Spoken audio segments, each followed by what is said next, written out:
माता विंध्यवासिनी की आप लोगन का हाल चाल बा। आप लोग मजे में है ना। आप लोगन के हम हाथ जोड़ के प्रणाम करत है।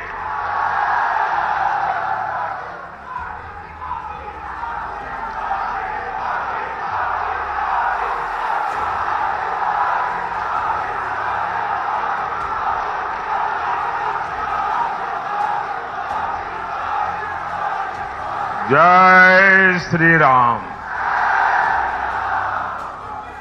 मां विंध्यवासिनी, माता बड़ी शीतला, मां अष्टभुजा और काली खो माता की पुण्य भूमि को मेरा शत शत प्रणाम।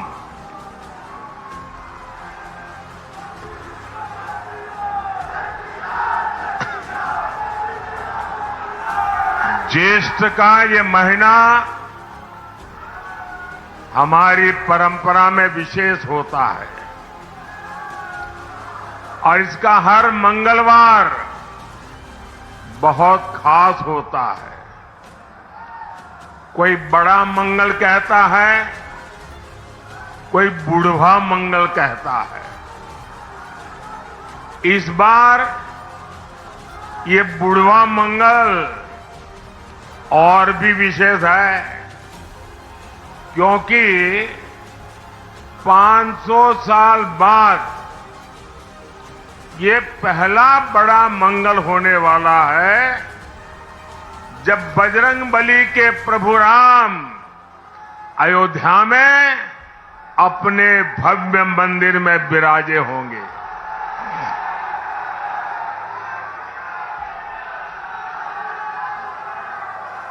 और ये इतनी बड़ी खुशी है, इतनी बड़ी खुशी है कि शायद हम सबसे ज्यादा बजरंगबली खुश होते होंगे।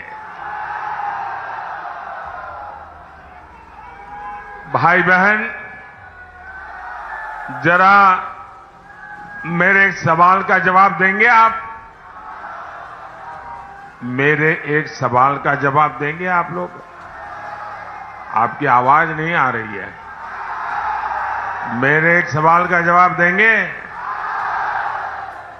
500 साल बाद अयोध्या में भव्य राम मंदिर, बजरंगबली की खुशी, ये मंगल अवसर किसके कारण आया?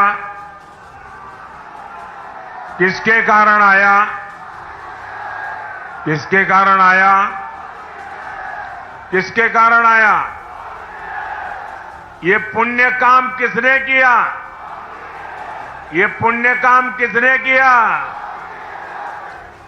आपका जवाब गलत है। आपको भी पता नहीं है कि इतना बड़ा पुण्य काम आपके एक वोट ने किया है।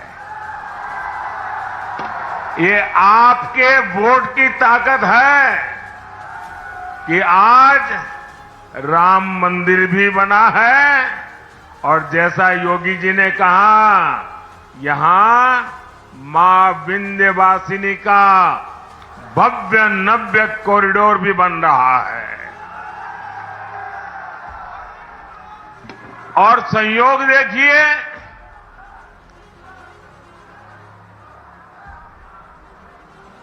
4 जून को भी बड़ा मंगल है। ये जो कुछ नौजवान चित्र लेकर के आए हैं, वो हमारे साथी कलेक्ट कर लेंगे। आपका प्यार मुझ तक पहुंच जाएगा। उधर भी 2 लोग हैं, जरा ले लीजिए भाई।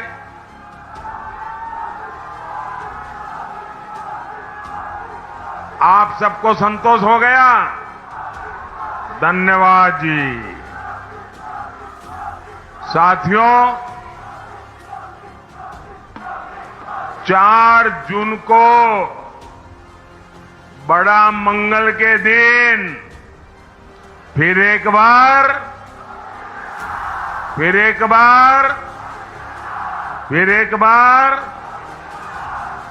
6 चरणों में देश ने तीसरी बार बीजेपी एनडीए की बहुत मजबूत सरकार बनाना पक्का कर दिया है। भाइयों और बहनों, भारत ने तीसरी बार मोदी सरकार बनाने का मन क्यों बनाया? इसका सीधा सीधा कारण है नेक नियत, नेक नीतियां और नेशन फर्स्ट, मेरा देश सबसे ऊपर, राष्ट्र निष्ठा। आप मुझे बताइए साथियों, आप जरा एक एक चीज में बात करता हूं ना, मैं भाषण नहीं करूंगा आज आपसे बातें करूंगा, ठीक है? चलेगा ना? आजा, आप मुझे बताइए, जरा सोचिए, आप अपना घर बनाते हैं और घर बनाने के लिए किसी मिस्त्री को लगा देते हैं। ये नारे वगैरह बताइए, लेकिन बीच बीच में जब जगह हो तब बुलाइए, ठीक है? और फिर 1 जून को भी करना पड़ेगा, 4 जून को तो बहुत ज्यादा करना पड़ेगा, तो थक जाओगे। अच्छा, हम अपना घर बनाते हैं, और एक मिस्त्री या किसी काम करने वालों को तय करते हैं। क्या कभी कोई सामान्य मानवी भी अपना घर बनाने के लिए जो मिस्त्री रख लें, 1 महीने के लिए ये मिस्त्री काम करेगा, दूसरे महीने दूसरा मिस्त्री आएगा, तीसरे महीने तीसरा मिस्त्री आएगा, चौथे महीने चौथा मिस्त्री आएगा, तो घर बनेगा क्या? घर बनेगा क्या? जो घर बनेगा वो रहने लायक बनेगा क्या? आंखों को अच्छा लगे ऐसा बनेगा क्या? वो घर किसी को दिखाने लायक बनेगा क्या? सामान्य मानवी को भी मालूम है, एक छोटा सा घर भी बनाना है तो बार बार मिस्त्री नहीं बदलते भाई। अब ये सपा कांग्रेस इंडी गठबंधन ये कह रहा है कि 5 साल में 5 प्रधानमंत्री। अब बताइए भाई, ये 5 साल में 5 प्रधानमंत्री कोई रखता है क्या? अरे कोई मिस्त्री नहीं रखता तो ये प्रधानमंत्री क्या? अब ये क्योंकि उनको बांट के खाना है, वो कहते हैं 5 साल में 5 प्रधानमंत्री है। अब बताइए, जहां प्रधानमंत्री अपनी कुर्सी बचाने में ही लगा रहेगा तो वो क्या देश को मजबूत बना सकता है क्या? इसलिए देश ने तय किया कि मजबूत देश के लिए प्रधानमंत्री भी मजबूत होना चाहिए। होना चाहिए कि नहीं होना चाहिए? तभी एनडीए को इतना भारी जनादेश मिल रहा है। समाजवादी पार्टी पर अपना वोट कोई बर्बाद नहीं करना चाहता। मुझे बताइए भैया, हम लोग, हमारे उत्तर प्रदेश के लोग राजनीति को समझने में बड़े माहिर है। यहां तो गांव का बच्चा भी राजनीति समझ जाता है। कोई समझदार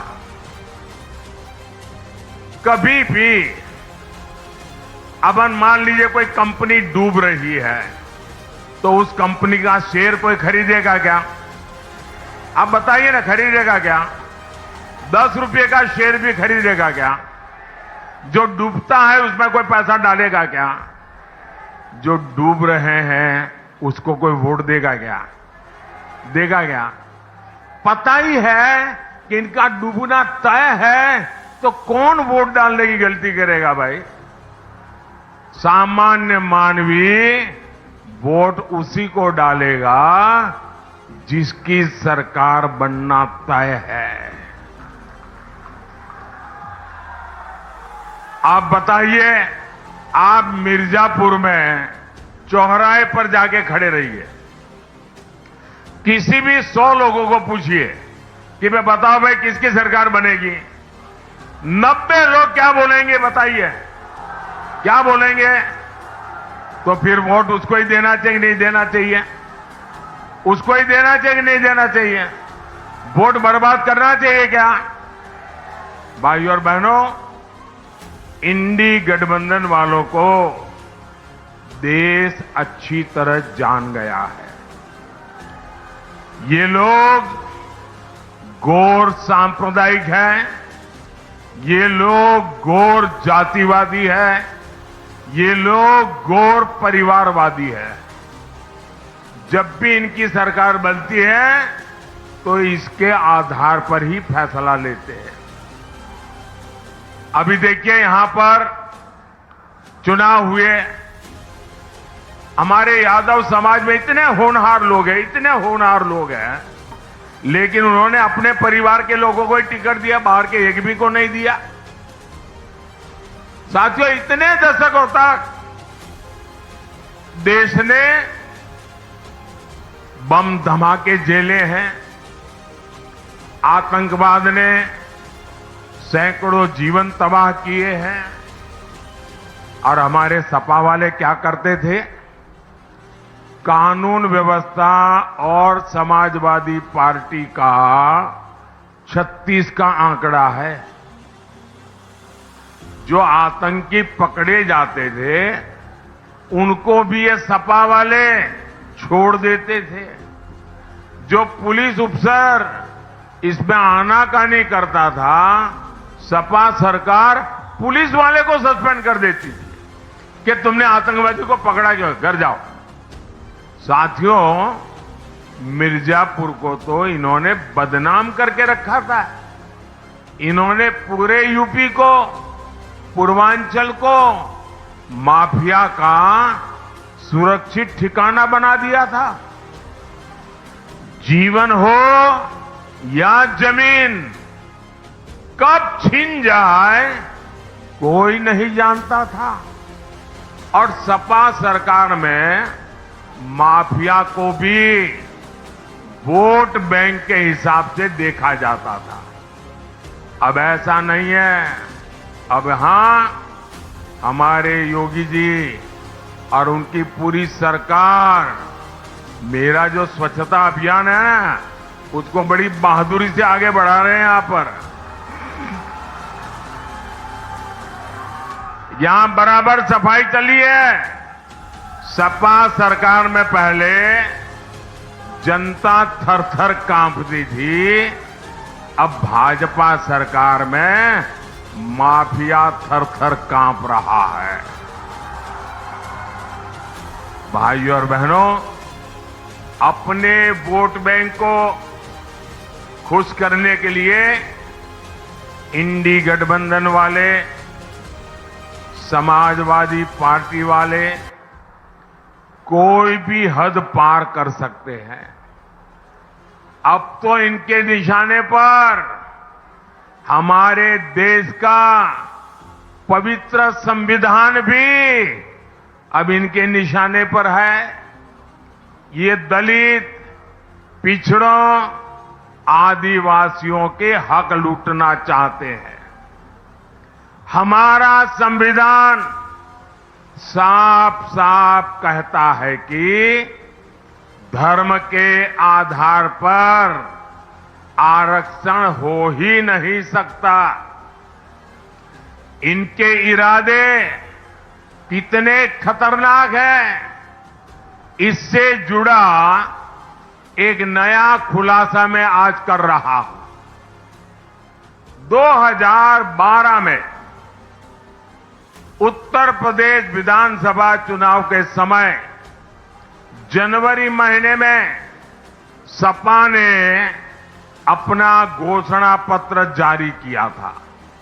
2012 तब सपा ने अपने घोषणा पत्र में कहा था, जैसे दलितों को, पिछड़ों को आरक्षण मिला है, वैसे ही मुसलमानों को आरक्षण दिया जाएगा।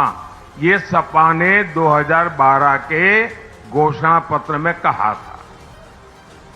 सपा ने डंके की चोट पर कहा था कि वो इसके लिए संविधान तक बदल देगी। इसके बाद आप नीचे रखो भैया, पीछे परेशान हो रहे हैं। पहला आप अपने बेटे को कंधे पे बिठाए रखा, लोग परेशान हुए। अब आप दूसरे का चित्र उठा के ले आए, फिर लोगों को परेशान कर रहे हैं। इसके बाद 2014 के लोकसभा चुनाव में सपा ने फिर अपना घोषणा पत्र जारी किया। इसमें फिर सपा ने मुसलमानों को आरक्षण देने का ऐलान किया। देखिए इनकी आदत। और इतना ही नहीं, सपा ने घोषणा की थी कि पुलिस और पीएससी में भी 15% आरक्षण मुसलमानों को दिया जाएगा। आप कल्पना कर सकते हैं, ये लोग अपने वोट बैंक को खुश करने के लिए किस तरह एससी, एसटी, ओबीसी का हक छीनने पर तुले हुए थे। भाइयों बहनों, मैं भी आप में से कईयों की तरह अति पिछड़े समाज से निकल करके यहां पहुंचा।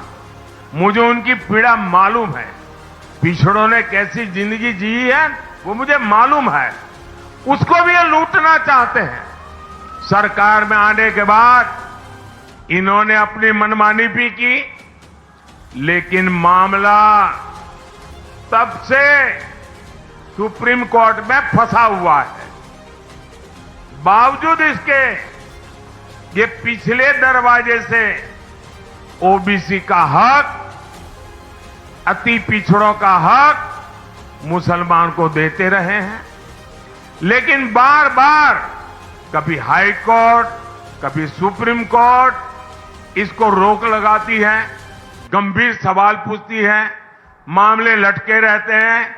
अब इसलिए इन्होंने क्या सोचा है कि अब इंडी वालों ने तय किया है कि मुसलमानों को आरक्षण देने के लिए एससी, एसटी, ओबीसी, अति पिछड़ों का आरक्षण छीनने के लिए अब वो आखिरी उपाय खोज लिया है। और वो आखिरी उपाय है उनका संविधान में बदल लाना, संविधान में लिख देना। वो कहते हैं कि संविधान में लिखेंगे मुसलमानों को आरक्षण दिया जाएगा। और इसलिए ये लोग संविधान बदलना चाहते हैं। ये कोर्ट कचहरी के झंझट को एक बार में ही खत्म करना चाहते हैं। मैं आपसे पूछना चाहता हूं मेरे भाई बहन, क्या आप ये होने देंगे? क्या आपका हक जाने देंगे? क्या वोट बैंक के आधार पर हक छीना जाएगा? क्या बाबा साहब आंबेडकर की पीठ पे छुरा भोंकने देंगे? क्या संविधान का अपमान होने देंगे? क्या संविधान की हत्या करने देंगे? साथियों, सपा कांग्रेस के लोग वोट बैंक को समर्पित है। वहीं मोदी गरीब, दलित, पिछड़ों के हितों के लिए समर्पित है। मोदी 5 साल तक मुफ्त अनाज दे रहा है। मोदी 5 लाख रुपए तक मुफ्त इलाज दे रहा है। अब तो मोदी की गारंटी है, जितने भी परिवार हैं, मोदी हर परिवार के बुजुर्ग को मुफ्त इलाज कराएगा। साथियों, पीएम किसान सम्मान निधि से मिर्जापुर के किसानों के खाते में करीब 1000 करोड़ रुपए पहुंचे हैं। मोदी ने 4 करोड़ पक्के घर बनाकर दे दिए। 3 करोड़ पक्के घर गरीबों को और मिलने वाले हैं।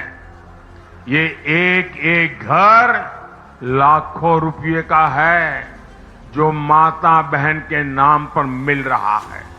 साथियों, आप बिजली से कमाई कर सके, मोदी इसके लिए भी रास्ता बना रहा है। पहला तो आपका बिजली बिल जीरो। आपका बिजली बिल जीरो।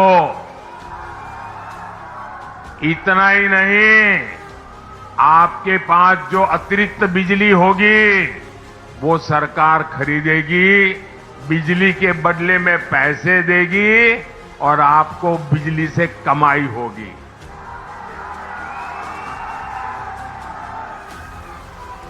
और इसलिए मोदी ने पीएम सूर्यघर मुफ्त बिजली की योजना शुरू की है।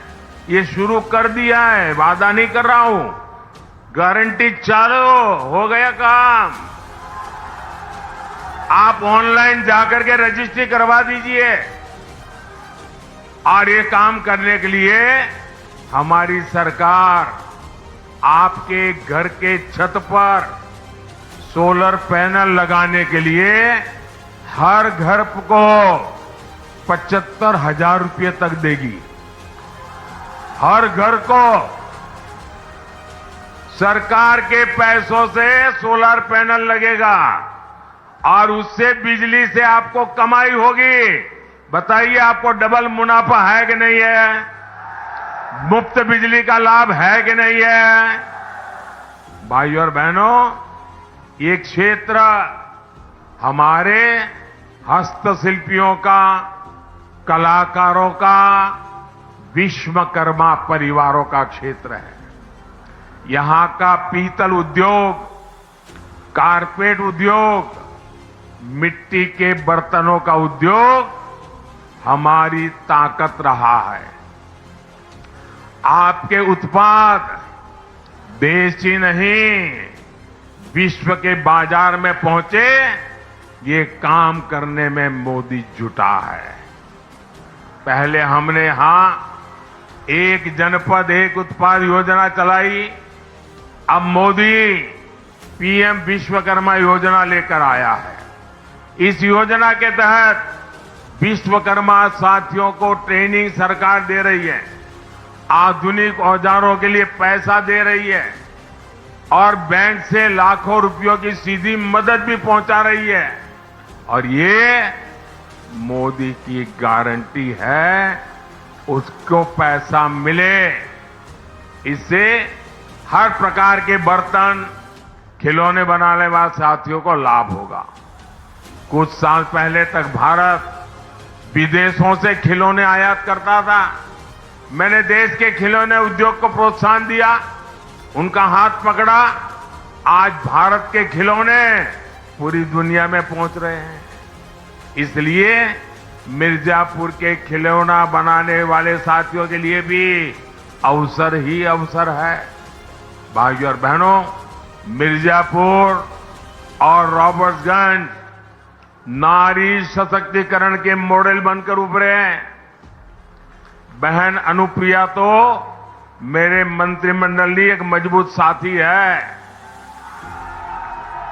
और इस बार तो बहन रिंकी कौल ने भी इतिहास बनाया है। अगर मैं गलत नहीं हूं तो ये रॉबर्ट्सगंज से पहली महिला उम्मीदवार है। और देखिए मेरा नाता कैसा है। मैं बचपन में कप प्लेट धोते धोते बड़ा हुआ हूं, चाय पिलाते पिलाते बड़ा हुआ हूं। और आपने देखा होगा कि जैसे ही विजय का सूरज उगता है तो कमल भी खिलता है और उसी समय कप प्लेट की भी याद आती है, चाय की चुस्की लेने का मन करता है। और मोदी और चाय का नाता भी इतना तगड़ा है, यानी मोदी है, कप प्लेट है, चाय की चुस्की है, कमल खिल रहा है। देखिए चारों तरफ जय जयकार है। इसलिए आपका एक एक वोट नारी शक्ति को सशक्त करने के लिए पड़ना चाहिए। यहां दद्दी में भी उपचुनाव हो रहा है। वहां से हमारे साथी भाई श्रवण गौड़ जी को भी भारी मतों से कमल के निशान पर बटन दबा करके विजयी बना रहा है। और आपको याद रखना होगा, जहां दो निशान है वहां दो अलग अलग निशान होंगे। एक जगह पे ऊपर कप प्लेट होगी, वहीं कमल भी होगा इनका। तो आपको ये ध्यान रख करके वोट करना है। याद रखिएगा, आप सिर्फ एमपी नहीं चुन रहे हैं, आप पीएम भी चुन रहे हैं। और इसलिए ज्यादा से ज्यादा मतदान कराएंगे, ज्यादा से ज्यादा मतदान कराएंगे। मैं आपको पूछ रहा हूं, मेरी आवाज सुनाई दे रही है? आप ज्यादा से ज्यादा मतदान कराएंगे? हाथ ऊपर करके बताइए, ज्यादा से ज्यादा मतदान कराएंगे?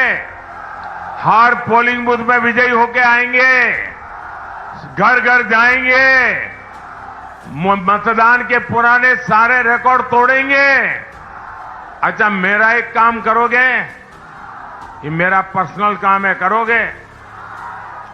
देखिए गांव गांव, हमारे यहां हर गांव में ग्राम मंदिर होते हैं, पवित्र मंदिर होते हैं। आप सब वहां जाना और मोदी की तरफ से वहां मत्था टेकना और परमात्मा से आशीर्वाद मांगना। मोदी के लिए नहीं, मोदी के परिवार के लिए नहीं, 140 करोड़ देशवासियों के लिए विकसित भारत बनाने के लिए आशीर्वाद मांगना। मांगेंगे, हर मंदिर में जाएंगे, हर तीर्थ स्थान में जाएंगे, श्रद्धा पूर्वक परमात्मा से प्रार्थना करेंगे। बोलिए भारत माता की, भारत माता की। बहुत बहुत धन्यवाद।